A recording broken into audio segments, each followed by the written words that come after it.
This is the story of the craziest, wackiest, and most ridiculous low-level D&D combat I have ever been involved with in my 5 years of playing Dungeons & Dragons.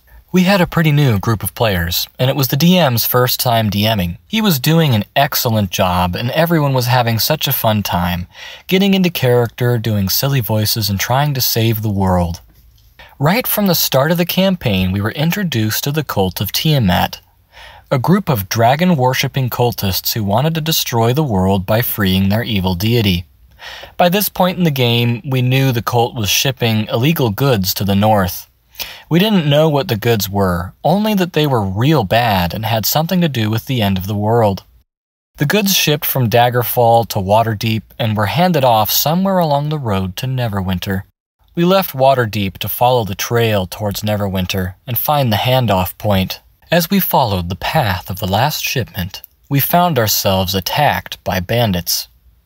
After defeating them, we searched their camp and found green lizard scales on the ground.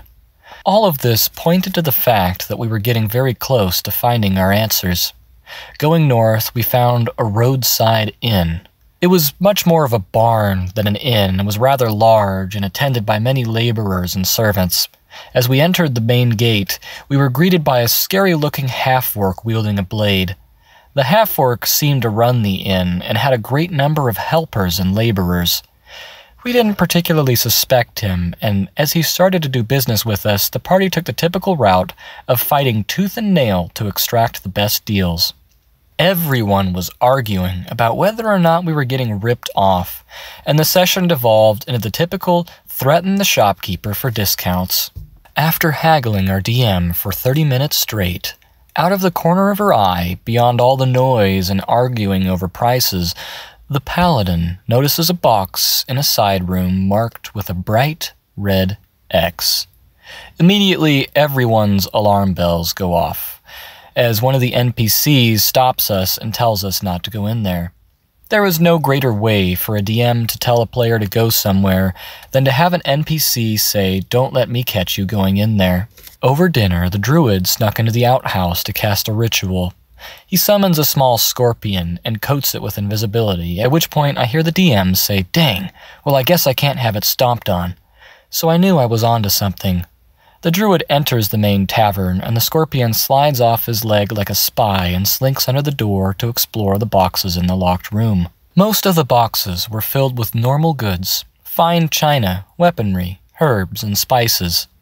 Merchandise one would typically expect from trade, yet after 30 minutes of crawling through different boxes, nearly giving up, the druid finally discovers something. A hidden passage behind one of the marked boxes. The passage opens up into a straight and narrow cave that just keeps going. The scorpion finds some of the same green scales found at the bandit camp inside the cave, so we knew for sure that in some way the cult of the dragon was present. After some discussion, the party decides to take a long rest. The fight with the bandits left most of us low on HP and spell slots. As we bought our rooms for the night, the druid placed a snare trap in front of each of the room's doors. This caused an odd mishap, as there was no way to go to the outhouse in the middle of the night, and unfortunately my druid had to use the corner, much to the party's dismay. After some laughs and shenanigans during the night, the Loxodon, a large elephant man who was our fighter, wakes up first. He grabs the skinny warlock and decides to throw him head first into the snare trap to see if it works. It works. The commotion wakes up everyone and brings a guard to investigate. The guard begins to interrogate about the commotion and why the party was awake this late. The Loxodon makes a deception check and tries to convince the guard that we needed to check on our donkey, which we named Ferris Mueller. The guard walks him outside, and the Loxodon decides it's a good idea at that moment, seeing the guard's back turned to him, to thwomp the guard on the back of the head with his fist as hard as he can, knocking him out instantly. The Loxodon comes back and casually tells the party, "Hey, I knocked that guy out." Immediate panic. We realize we are now on a time limit to explore that cave, and we don't know how long the guard wakes up, how far the cave goes back, or what's beyond those doors. We start to argue over what to do. At this point, something dawns on me. This may be the chance to finally pull off the bag of holding spider. In Raw rules, when a druid wild shapes, it specifies that anything he is carrying or wearing will essentially meld into the new form. We had used this feature before to steal from a shopkeeper earlier in the campaign. My druid walked up to an expensive elven weapon the fighter wanted, looked at the shopkeeper, picked up the weapon and yelled, "It's cursed!" He then transformed into a spider. As the elven weapon vanished with him and the spider skittered out of the tavern with an angry shopkeeper closely behind, it was proof of an idea. A bag of holding should meld into the new form just as the weapon did. The combo goes something like this. The party climbs into the bag of holding, holds their breath, and the druid wild shapes into a spider. We then sneak in somewhere like spies through a crack or a guarded room. At this moment, as the party is eating pizza around the table, the light bulb dawns and I realize I finally have a chance to pull off this combo. I yell at the top of my lungs with excitement, startling the other players and the DM. Without the DM present, I had brought up the idea to the players before and we were all very excited. The DM at this point is concerned but has no idea what I'm planning. We decide to try to see what's behind the door first. The gnome tries to pick the lock, almost critically fails and breaks his lockpick, leaving us with few options. I decide to wild shape into a scorpion and attempt to open the door from the other side, but as I peek under the crack of the door, we realize we are in a very awkward situation. The DM then describes lizardmen handing boxes back and forth down the passageway. As the druid sees this, the fighter is asking if we can break the door down, so I drop my wild shape, go back to the party, and relay the information. It was time for the thing. The DM had no idea what we were about to do.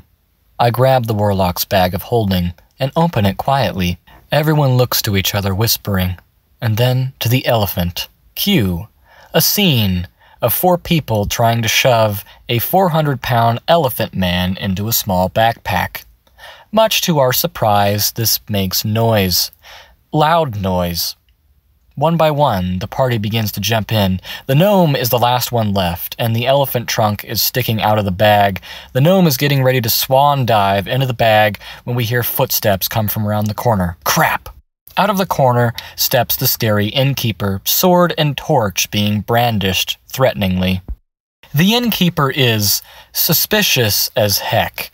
There is just a moment of awkward silence and awkward stares.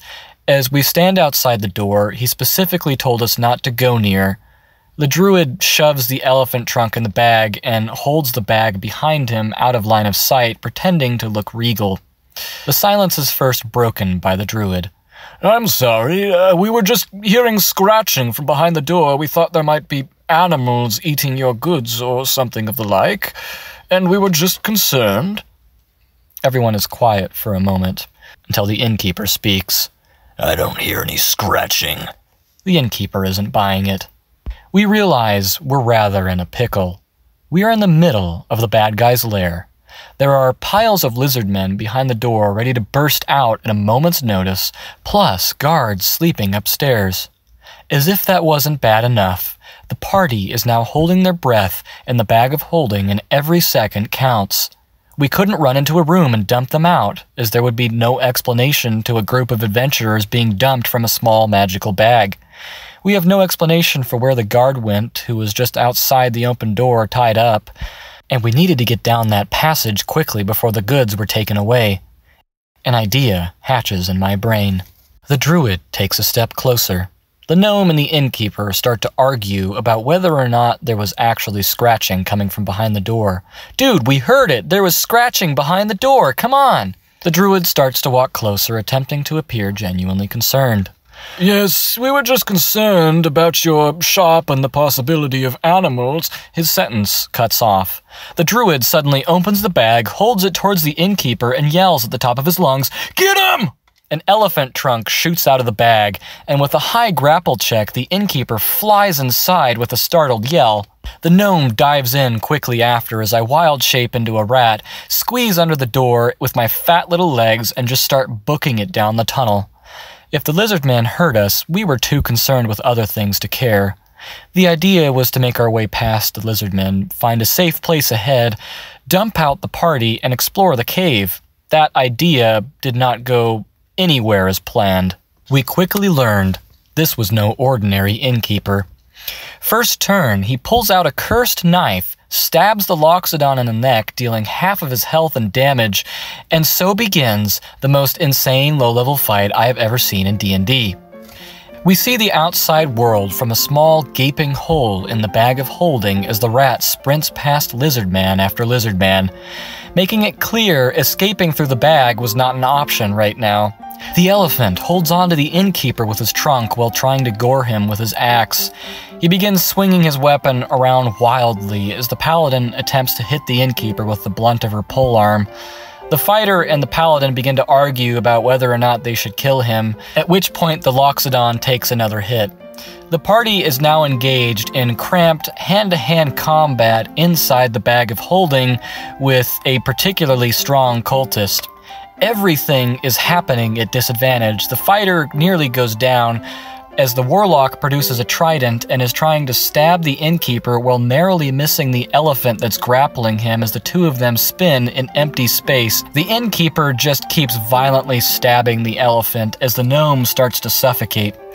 The gnome sticks his head out and we are greeted with the view of a disembodied, gnomish head peeking out of thin air to be greeted by angry lizardmen and a mouthful of dirt, a loose tree root, and the skittering sounds of a rat running as fast as its little feet can carry it.